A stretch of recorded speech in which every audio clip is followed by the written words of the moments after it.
So we have the 2024 Media Mock Draft Roundup 2.0. So we have done these before, looked at these before. Pretty much what they do is it's the first 18 picks. So it's not the full first round mock draft. It's only the picks all the way up to our pick and then obviously our pick, right?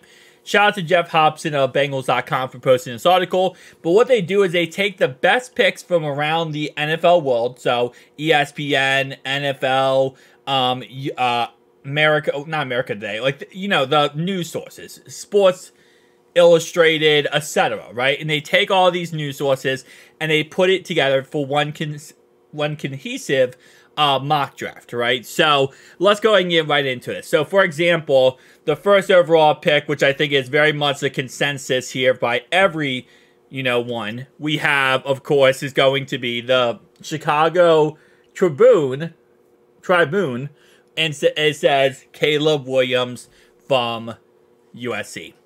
Brad Biggs is, I guess, the writer of that. And again, like I said, listen, there's a million different people that could be drafted inside the top 5, it feels like. There's a million different players that could be drafted top 5, it feels like.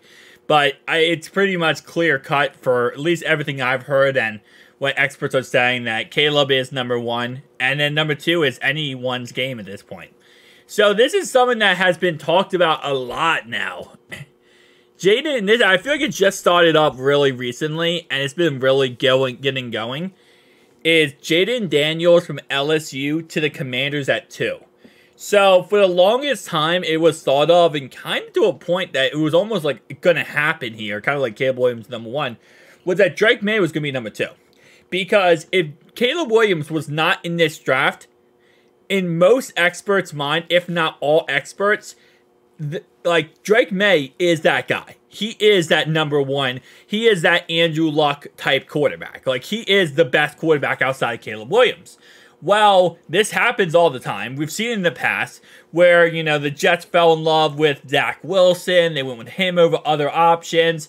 Trubisky, the Bears went with him over other options. And obviously, yeah, could have went with Patrick Mahomes. Nonetheless, though, this is not the first time that we have seen this. Now, has it worked in the past? Absolutely, right? But Jaden Daniels, again, looks like it's going to be the number 2 overall pick to the Commanders. Now, if that's the case, then the Patriots, there's no question they go Drake May. Drake May, again, like I said, arguably, I think, is the best quarterback in this draft outside of Caleb Williams. And even then, I think you could argue that. I think Drake May is a really good quarterback. That's what I'm trying to say, guys. He has a lot of high upside, and I think he can be very successful in this league. Cardinals, number 4, Marvin Harrison Jr. I think this is kind of the consensus here of where they should go with this pick, especially with the fact that, you got Kyler. You're going to keep Kyler. You're going to build around him. Go get him the best receiver in this draft. Bar none, there's no receiver better than Marvin Harrison Jr. Then they have back-to-back wide receiver picks here. Malik Neighbors and... Oh, someone told me how to say this correctly. It's not Rome. It's Rome Aduze. I am probably butchering that. But back-to-back wide receivers. Now, I will say, for example, Chargers, this makes perfect sense. You lose Mike Williams, you lose Austin Eckler, you lose Keenan Allen, you lose Gerard Everett, and in return, you get, what's that guy's name? Hayden Hurst. Yeah. So, it makes sense. You need a wide receiver. Like, you don't even have a room or an idea that you're going to go for a tight end here because you need a wide receiver. So, this makes perfect sense. Arguably, Malik Neighbors is the best receiver in this draft. I think, outside of Marvin Harrison Jr., of course. I think he is the second best receiver in this draft class. So, makes sense to go with him there. Giants need a wide receiver as well. There's other options they could go with here. They could go with quarterback. But then, see, the thing is, right? Once you get through Drake May and Caleb Williams, arguably Jaden Daniels. I don't like Jaden Daniels as much. Then you kind of drop off, right? And then you get into Michael Penix and some other guys. And you kind of get into a ballpark range of J.J. McCarthy as well. Are they going to be able to transition to the NFL correctly? And with Penix, you're talking about injuries.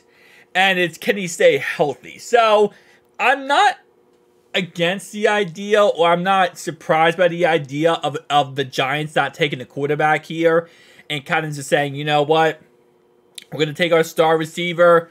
We can get one of these guys, these quarterbacks later on in the draft. Like, we can do that. I'm not surprised. Titans going Joe Alt. I think this is, like, if the Titans don't go Joe Alt here, I will be heavily surprised. Because this is almost a perfect pick for them. They need offensive line, okay? That's their biggest problem last year. They lose Derrick Henry. They get Tony Pollard. Obviously, they get Calvin Ridley. Arguably enough, bad contract, but it is what it is. They need an offensive line. They need to protect Will Levis and develop around him. Hopefully, you know, we'll see how Brian does down there. Dallas Turner. Arguably the best defensive player in this draft, so. Pick 9. Fuaga goes to the Bears. Makes perfect sense. I mean, I know there's a lot of, like, talks and speculation of them potentially taking a wide receiver here. If I was them, I wouldn't be against the idea of taking Brian Thomas Jr. from LSU. I think he has shown really, he's shown a lot in the combine. Ran an amazing 40-yard dash. Showed how explosive he was. And, I mean, in general, you already knew he was going to be a great wide receiver. So I wouldn't be against the idea of, if I'm the Bears here, of taking a wide receiver, you know? Giving another option. I know you just pick up Keenan Allen. I know you have DJ Moore. But having a third option is never bad. Jets going with Penn State's offensive tackle, and that makes perfect sense. Again, protecting Aaron Rodgers. 11 is J.J. McCarthy. Yeah, see, this is a situation where, you know, you're going to see, what's his name, Brandon Perner cry his eyes out because he wants J.J. McCarthy, and Sean Payton wants J.J. McCarthy.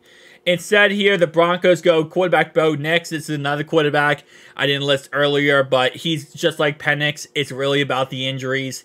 That's what this is going to come down to. Can he stay healthy in the NFL?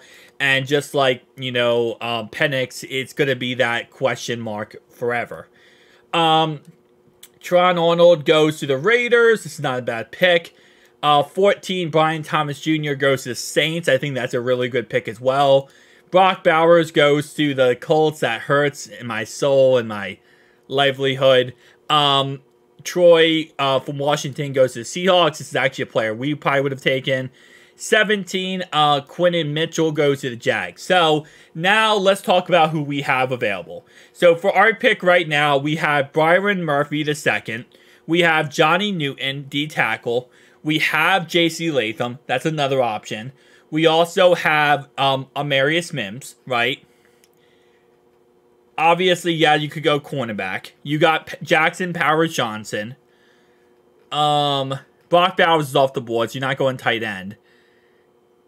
I'll be honest, like, if I'm going to rank these guys, see, again, like I said, Johnny Newton is just so high on my list of players I love, especially because we lost DJ Reader. Byron Jones. Wait, no. Is it Byron Jones the second? I believe. Yeah, there's a lot of great options. Who they have us taken? Johnny Newton? Yeah. I'm not, again, like I said, I'm not against that idea. I'm really not. I think it's very possible, especially the fact we drafted Trent Brown in the first round. I mean, we drafted him. We signed him this offseason. You could go with a second round right tackle and have him sit behind Trent Brown and develop instead of forcing your hand at pick 1 here and just kind of going best player available. And I think if, depending on how the board falls to us, obviously, again, the Bengals going to have different, board than I would personally as a fan.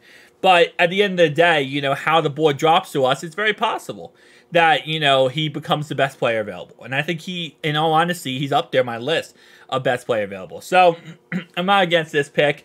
I think this is actually a logical pick. So, shout out to Geoff Hobson of Bengals.com for making a logical pick, guys. Tell me down below your thoughts and opinions. I'll see you guys in the next one. Peace.